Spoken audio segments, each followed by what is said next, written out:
والمحصنات من النساء إلا ما ملكت أيمانكم كتاب الله عليكم وأحل لكم ما وراء ذلكم أن تبتغوا بأموالكم محصنين غير مسافحين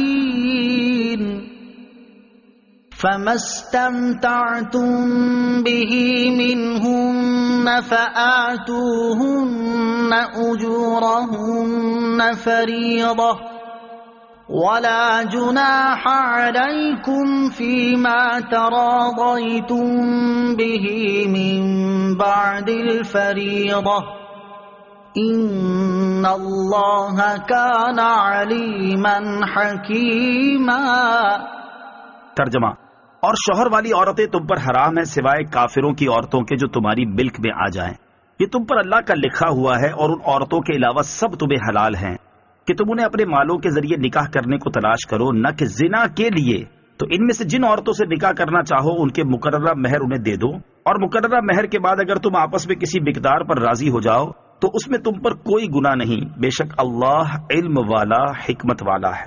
والمحصنات من النساء، اور شوہر والی عورتیں، ان عورتوں کا بیان جاری ہے جن سے نکاح حرام ہے۔ یہاں بتایا جا رہا ہے کہ وہ عورت جس کا شوہر ہو وہ دوسرے مرد پر اس وقت تک حرام ہے جب تک پہلے کے نکاح یا اس کی عدت میں ہو۔ البتہ کافروں کی وہ عورتیں جن کے مسلمان مالک بن جائیں وہ ان کے لیے حلال ہیں۔ اس کی صورت یہ ہے کہ میدان جنگ سے کفار کی عورتیں گرفتار ہوں اور ان کے شوہر دارالحرب میں ہوں تو بادشاہ اسلام یا لشکر کا مجاز امیر ان عورتوں کو مجاہدین میں تقسیم کر دے، اور جو قیدی عورت جس مجاہد کے حصے میں آئے وہ اس کے لیے حلال ہے کہ ملک مختلف ہونے کی وجہ سے ان کا سابقہ نکاح ختم ہو گیا۔ وہ عورت اگر حاملہ ہے تو وضع حمل کے بعد ورنہ ایک ماہواری آ جانے کے بعد اس سے ہم بستری کر سکتا ہے۔ جنگی قیدیوں سے متعلق اسلام کی تعلیمات۔ فی زمانہ جنگی قیدیوں کے ساتھ جو وحشیانہ سلوک کیا جاتا ہے وہ کسی سے ڈھکا چھپا نہیں، ان پر جو ظلم و ستم ڈھائے جاتے ہیں ان کا تصور تک لرزا دینے والا ہوتا ہے۔ اسلام نے جنگی قیدیوں کے مسئلے میں ایسا بہترین حل پیش کیا کہ جس کی مثال کہیں نہیں ملتی۔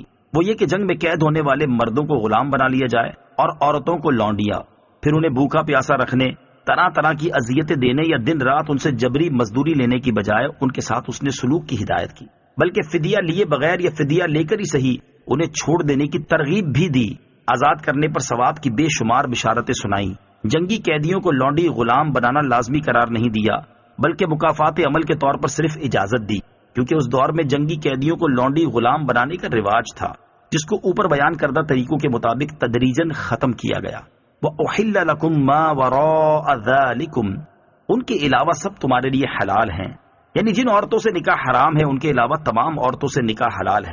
لیکن یہ یاد رہے کہ مزید کچھ عورتیں ایسی ہیں کہ جن کا ذکر مذکورہ بالا آیات میں اگرچہ نہیں مگر ان سے نکاح حرام ہے، جیسے 4 عورتوں کے نکاح میں ہوتے ہوئے 5ویں سے نکاح، مشرکہ عورت سے نکاح، 3 طلاقیں دینے کے بعد حلالہ سے پہلے اسی عورت سے دوبارہ نکاح، اسی طرح پھوپھی، بھتیجی، خالہ، بھانجی کو ایک شخص کے نکاح میں جمع کرنا، یوں ہی طلاق یا وفات کی عدت میں نکاح کرنا حرام ہے۔ البتہ ان سے ہمیشہ کے لیے نکاح حرام نہیں، نکاح میں جو رکاوٹ ہے وہ ختم ہونے کے بعد ان سے نکاح ہو سکتا ہے۔ ان تبتغوا باموالکم، تم اپنے مالوں کے ذریعے تلاش کرو۔ عورت سے نکاح مہر کے بدلے کیا جائے اور اس نکاح سے مقصود محض لذت نفس اور شہوت پورا کرنا نہ ہو بلکہ اولاد کا حصول، نسل کی بقا اور اپنے نفس کو حرام سے بچانا مقصود ہو۔ یہاں زانی کو تنبیہ کی جا رہی ہے کیونکہ اس کے پیش نظر یہ باتیں نہیں ہوتی بلکہ اس کا مقصود صرف نفسانی خواہش کی تکمیل ہوتا ہے، اور یوں وہ اپنے نطفے اور مال کو ضائع کر کے دین و دنیا کے خسارے میں گرفتار ہو جاتا ہے۔ مہر کے چند ضروری مسائل۔ اس آیت میں مہر کا ذکر ہوا، اس مناسبت سے یہاں مہر سے متعلق چند ضروری مسائل ذکر کیے جاتے ہیں۔ نمبر 1، مہر کی کم از کم مقدار 10 درہم ہے۔ چاندی میں اس کا وزن 2 تولے 7.5 ماشے ہے۔ اس کی جو قیمت بنتی ہو وہ مہر کی کم از کم مقدار ہے۔ زیادہ کی کوئی حد نہیں، باہمی رضامندی سے جتنا چاہے مقرر کیا جا سکتا ہے، لیکن یہ خیال رکھیں کہ مہر اتنا مقرر کریں جتنا دے سکتے ہو۔ نمبر 2، مہر کا مال ہونا ضروری ہے، اور جو چیز مال نہیں وہ مہر نہیں بن سکتی۔ مثلا مہر یہ ٹھہرا کہ شوہر عورت کو قرآن مجید یا علم دین پڑھا دے گا تو اس صورت میں مہر مثل واجب ہوگا۔ نمبر 3، نکاح میں مہر کا ذکر ہی نہ ہوا یا مہر کی نفی کر دی کہ مہر کے بغیر نکاح کیا تو نکاح ہو جائے گا اور اگر خلوت صحیحہ ہو گئی یا دونوں میں سے کوئی مر گیا اور نکاح کے بعد میاں بیوی میں کوئی مہر طے نہیں پایا تھا تو مہر مثل واجب ہے، ورنہ جو طے پایا تھا وہ واجب ہے۔ مہر سے متعلق تفصیلی معلومات حاصل کرنے کے لیے بہار شریعت حصہ 7 کا مطالعہ کیجیے۔ فَمَسْتَمْتَعْتُمْ بِهِ مِنْهُنَّ، تو ان میں سے جن عورتوں سے نکاح کرنا چاہو، یعنی جن عورتوں سے تم شرعی نکاح کر کے جماع وغیرہ کا فائدہ حاصل کرنا چاہو تو انہیں ان کے مقرر کردہ مہر ادا کرو۔ عورت سے نفع اٹھانے کی جائز صورتیں۔ یاد رہے کہ اسلام میں عورت سے نفع اٹھانے کی صرف 2 صورتیں جائز ہیں جو قرآن پاک میں بیان کی گئی ہیں۔ نمبر 1 شرعی نکاح کے ذریعے، نمبر 2 عورت جس صورت میں لونڈی بن جائے، لہٰذا اس کے علاوہ ہر صورت حرام ہے۔ شروع اسلام میں کچھ وقت کے لیے نکاح سے کچھ ملتا جلتا معاہدہ کر کے فائدہ اٹھانے کی اجازت تھی، لیکن بعد میں تاجدار رسالت صلی اللہ تعالی علیہ وسلم نے اسے قیامت تک کے لیے حرام فرما دیا، جیسا کہ حضرت سہورہ جوہنی رضی اللہ تعالی عنہ سے روایت ہے۔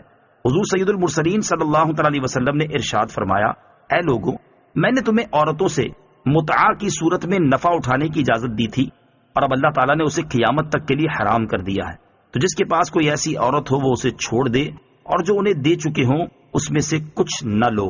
اور حضرت علی المرتضیٰ کرم اللہ تعالیٰ وجہ الکریم سے روایت ہے کہ غزوہ خیبر کے موقع پر نبی کریم علیہ الصلوۃ والسلام نے متعا سے منع فرما دیا۔ وَمَن لَّمْ يَسْتَطِعْ مِنكُمْ طَوْلًا أَن يَنكِحَ الْمُحْصَنَاتِ الْمُؤْمِنَاتِ فَمِمَّا مَلَكَتْ أَيْمَانُكُم مِّن فَتَيَاتِكُمُ الْمُؤْمِنَاتِ وَاللَّهُ أَعْلَمُ بِإِيمَانِكُمْ بعضكم من بعض فانكحوهن بإذن أهلهن وآتوهن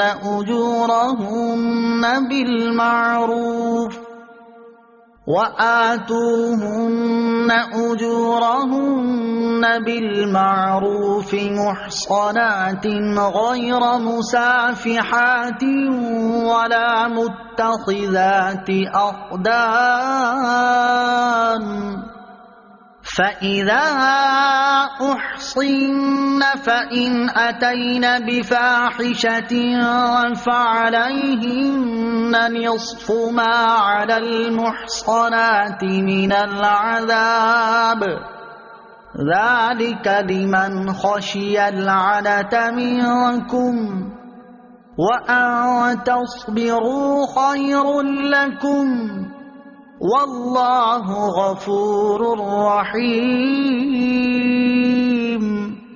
ترجمہ، اور تم میں سے جو کوئی اتنی قدرت نہ رکھتا ہو کہ آزاد مسلمان عورتوں سے نکاح کر سکے تو ان مسلمان کنیزوں سے نکاح کر لے جو تمہاری ملک ہیں، اور اللہ تمہارے ایمان کو خوب جانتا ہے۔ تم سب آپس میں ایک جیسے ہو تو ان کے مالکوں کی اجازت سے ان سے نکاح کر لو، اور اچھے طریقے سے انہیں ان کے مہر دے دو، اس حال میں کہ وہ نکاح کرنے والی ہوں، نہ زنا کرنے والی اور نہ پوشیدہ آشنا بنانے والی۔ پھر جب ان کا نکاح ہو جائے تو اگر وہ کسی بے حیائی کا ارتکاب کریں تو ان پر آزاد عورتوں کی نسبت آدھی سزا ہے۔ یہ تم میں سے اس شخص کے لیے مناسب ہے جسے بدکاری میں پڑ جانے کا اندیشہ ہے، اور تمہارا صبر کرنا تمہارے لیے بہتر ہے، اور اللہ بخشنے والا مہربان ہے۔ وَمَن لَّمْ يَسْتَطِعْ مِنكُمْ طَوْلًا، اور تم میں سے جو کوئی قدرت نہ رکھتا ہو، جو شخص آزاد عورت سے نکاح کی قدرت اور وسعت نہ رکھتا ہو تو اسے چاہیے کہ وہ کسی مسلمان کی مومنہ کنیز سے اس کے مالک کی اجازت کے ساتھ نکاح کر لے۔ اپنی کنیز سے نکاح نہیں ہو سکتا کیونکہ وہ مالک کے لیے نکاح کے بغیر ہی حلال ہے۔ باندی سے نکاح کرنے کے متعلق 2 شرعی مسائل۔ نمبر 1، جو شخص آزاد عورت سے نکاح کی قدرت رکھتا ہو اسے بھی مسلمان کنیز سے نکاح کرنا جائز ہے، البتہ اگر آزاد عورت نکاح میں ہو تو اب باندی سے نکاح نہیں کر سکتا۔ نمبر 2، احناف کے نزدیک کتابیہ لونڈی سے نکاح بھی کر سکتا ہے جبکہ مومنہ کنیز کے ساتھ مستحب ہے۔ واللہ اعلم بایمانکم، اللہ تمہارے ایمان کو خوب جانتا ہے۔ اہل عرب اپنے نسب پر فخر کرتے اور لونڈیوں سے نکاح کو باعث عار سمجھتے تھے۔ ان کے اس خیال کی تردید کی گئی کہ نسب میں تم سب برابر ہو، کہ سبھی حضرت آدم علیہ الصلوۃ والسلام کی اولاد ہو، لہذا لونڈیوں سے نکاح کرنا باعث شرم نہیں۔ اس آیت کی تفسیر میں ایک قول یہ ہے کہ تم سب ایمان میں مشترک ہو، کہ تمہارا دین اسلام ہے اور ایمان والا ہونا بڑی فضیلت کا حامل ہے، بلکہ فضیلت کا دار و مدار تو ایمان اور تقوی پر ہے، اس لیے جب لونڈیوں سے نکاح کی حاجت ہو تو شرماؤ نہیں، ان کا ایمان والا ہونا کافی ہے۔ فَإِنْ أَتَيْنَ بِفَاحِشَةٍ، تو اگر وہ کسی بے حیائی کا ارتکاب کریں، نکاح کے بعد اگر لونڈی زنا کرے تو آزاد عورت کے مقابلے میں اس کی سزا آدھی ہے، یعنی آزاد کنواری عورت زنا میں ملوث ہو تو اس کی سزا 100 کوڑے ہے، اور لونڈی کی سزا اس سے آدھی یعنی 50 کوڑے ہے۔ لونڈی چاہے کنواری ہو یا شادی شدہ، اس کی سزا 50 کوڑے ہی ہے۔ شادی شدہ لونڈی کو آزاد عورت کی طرح رجم نہیں کیا جائے گا، کیونکہ رجم میں تنصیف یعنی اس سزا کو آدھا کرنا ممکن نہیں۔ ذَلِكَ لِمَنْ خَشِيَ الْعَنَتَ مِنْكُمْ، یہ اس شخص کے لیے مناسب ہے جسے زنا کا اندیشہ ہے، یعنی آزاد عورت کی بجائے باندی سے نکاح کرنا اس شخص کے لیے مناسب ہے جسے غلبہ شہوت کی وجہ سے زنا میں پڑ جانے کا ڈر ہو، اور اگر وہ اس خوف کے باوجود صبر کرے اور پرہیزگار رہے تو یہ بہتر ہے۔ اور جہاں تک ممکن ہو لونڈی سے نکاح نہ کرے، کیونکہ کنیز سے نکاح کرنے کی صورت میں جو اولاد ہوگی وہ اس کے مالک کی غلام بنے گی، اور لونڈی اپنے مالک کی اجازت کے بغیر شوہر کی خدمت کے لیے بھی نہ آ سکے گی۔ پھر اگر صبر نہیں کر سکتا تو لونڈی سے نکاح کر لے۔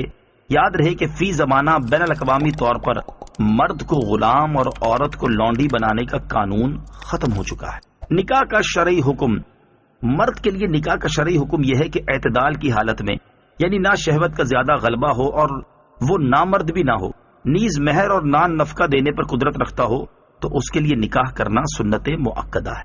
لیکن اگر اسے زنا میں پڑنے کا اندیشہ ہے اور وہ زوجیت کے حقوق پورے کرنے پر قادر ہے تو اس کے لیے نکاح کرنا واجب ہے، اور اگر اسے زنا میں پڑنے کا یقین ہو تو اس پر نکاح کرنا فرض ہے۔